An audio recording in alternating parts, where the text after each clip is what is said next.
चीन में हर 10 में से 9 अफराद के पास अपना घर। आखिर ये मौजज़ा कैसे हुआ?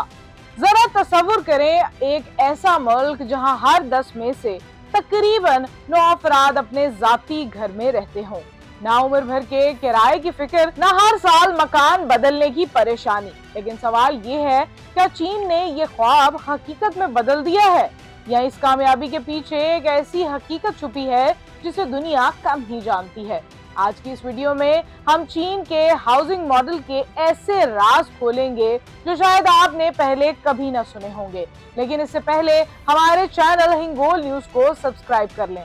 नाजरीन, अगर मैं आपसे पूछूं कि दुनिया में कौन सा मुल्क अपने शहरियों को सबसे ज्यादा घरों का मालिक बना चुका है, तो शायद आप अमेरिका, कनाडा या यूरोप का नाम लें। लेकिन हकीकत इससे बिल्कुल मुख्तलिफ है। बैनुल-अक़वामी रिपोर्ट्स के मुताबिक चीन में घरों की मलकियत की शरह बुलंद तरीन दर्जों में शुमार होती है और मुख्तलिफ अंदाजों के मुताबिक तकरीबन 90% के करीब खानदान अपने रिहायशी घर के मालिक हैं। लेकिन ये सिर्फ एक कामयाबी की कहानी नहीं, बल्कि इसके पीछे कई ऐसे राज हैं जो पूरी दुनिया के लिए सबक भी हैं और सवाल भी। चीन आज से 40 साल पहले ऐसा मुल्क नहीं था। 1970 और 1980 की दहाई में ज्यादातर शहरी सरकारी रिहाइश गाहों में रहते थे। घर हुकूमत या सरकारी इदारों के होते थे। फिर 1998 में एक ऐसा फैसला हुआ जिसने पूरे चीन की किस्मत बदल दी। हुकूमत ने लाखों सरकारी फ्लैट्स वहाँ रहने वाले लोगों को रियायती कीमतों पर खरीदने की इजाजत दे दी। यूं चंद ही बरसों में करोड़ों खानदान किराएदार से घर के मालिक बन गए। ये जदीद तारीख के सबसे बड़े हाउसिंग प्रोग्रामों में से एक था। लेकिन असल हैरत यहाँ खत्म नहीं होती।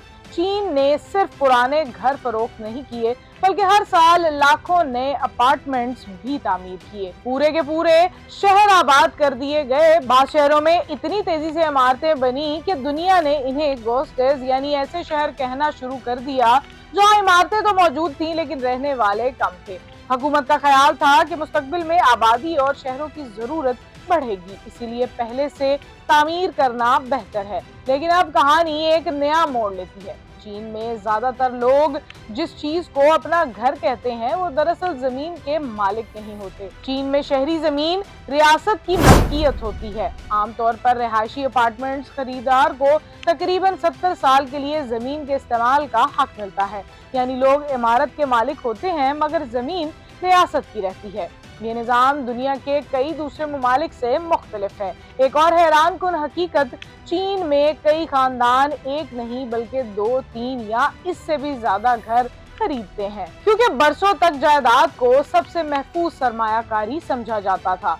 लोगों ने अपनी जमा पूंजी फ्लैट्स में लगा दी। नतीजा क्या निकला? बाज इलाकों में घरों की कीमतें बढ़ गईं। फिर कुछ बड़ी तामीराती कंपनियों को माली मुश्किलात का सामना करना पड़ा और हुकूमत को हाउसिंग मार्केट को संभालने के लिए इकदाम करने पड़े। यानी ज्यादा घरों की मलकियत के बावजूद चीन को भी हाउसिंग के नए माशी चैलेंजेस का सामना है।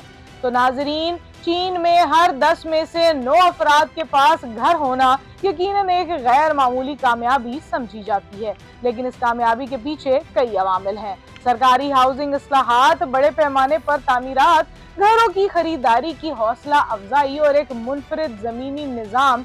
इसके साथ साथ आज चीन को जायदाद की कीमतों, खाली अपार्टमेंट्स और तामीराती शोबे के माली मसाइल जैसे चैलेंजेस का भी सामना है। अब सवाल आपसे, क्या पाकिस्तान में भी ऐसा हाउसिंग मॉडल अपनाया जा सकता है?